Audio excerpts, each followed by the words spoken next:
రాజ్యసభలో online gaming bill pass అంట. చర్చ లేకుండానే బిల్లుకు ఆమోదం తెలిపిన పెద్దల సభ. విపక్షాలు ఆందోళన చేస్తున్నప్పటికీ బిల్లుకు ఆమోదం అట.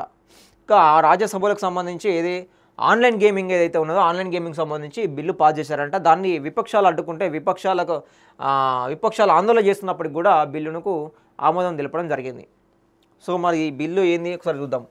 ఆన్లైన్ గేమింగ్ బిల్లు 2025 ఎట్టకేలకు పార్లమెంట్లో పాస్ అయింది. ఇవాళ రాజ్యసభలో ఆ బిల్లుకు ఆమోదం దక్కింది. విపక్షాలు తీవ్ర ఆందోళన చేపడుతున్నప్పటికీ బిల్లును పాస్ చేశారు. ఎటువంటి చర్చ లేకుండానే బిల్లుకు పచ్చజెండా ఊపారు. కేంద్ర ఐటీ శాఖ మంత్రి అశ్విని వైష్ణవ్ ఈ బిల్లును ప్రవేశపెట్టారట. ఆన్లైన్లో జరిగే అన్ని రకాల మనీ గేమ్స్ను నిషేధిస్తూ ఈ బిల్లును రూపొందించారు. అయితే ఈ బిల్లు ద్వారా ఈ స్పోర్ట్స్ ఆన్లైన్ సోషల్ గేమింగ్ను మాత్రమే ప్రమోట్ చేస్తున్నారు. విపక్షాల సభ్యులు ఇచ్చిన సవరణలు తోసిపుచ్చుతూ ఇవాళ రాజ్యసభలో ఆ బిల్లుకు ఆమోదం దక్కింది. ఆన్లైన్ గేమింగ్ బిల్లుకు బుధవారం లోక్సభలో క్లియరెన్స్ దక్కిన విషయం తెలిసిందే. ఆన్లైన్ మనీ గేమ్స్, బ్యార్ బ్యాంక్స్, ఫైనాన్షియల్ ఇన్స్టిట్యూషన్కు చెందిన వాణిజ్య ప్రకటనపై కూడా నిషేధం విధించారట. డబ్బులు డిపాజిట్ చేసి ఆన్లైన్ మనీ గేమ్స్ ఆడే విషయం తెలిసిందే. గెలిస్తే ఎక్కువ డబ్బులు వస్తాయన్న ఆశతో ఈ క్రీడల పట్ల ఆసక్తి పెరుగుతుందట.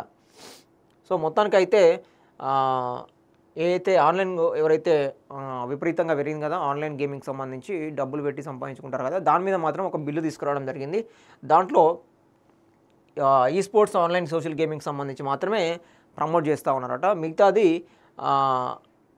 ఆన్లైన్ మనీ గేమ్స్, అదేవిధంగా బ్యార్ బ్యాంక్స్, ఫైనాన్షియల్ ఇన్స్టిట్యూట్స్ సంబంధించి చెందిన వాణిజ్య ప్రకటనలపై మాత్రము నిషేధం విధించారట. ఎవరైతే ప్రకటనలు ఇస్తారు కదా బ్యార్ బ్యాంక్స్ సంబంధించి కావచ్చు, అదేవిధంగా మనీ గేమ్స్ సంబంధించి కావచ్చు, ఇతరత్ర గేమ్లకు సంబంధించి ఉంటాయి కదా, మనీ ఎవరైతే నష్టపోతూ ఉంటారో వాటిది మాత్రము నిషేధించడం జరిగింది.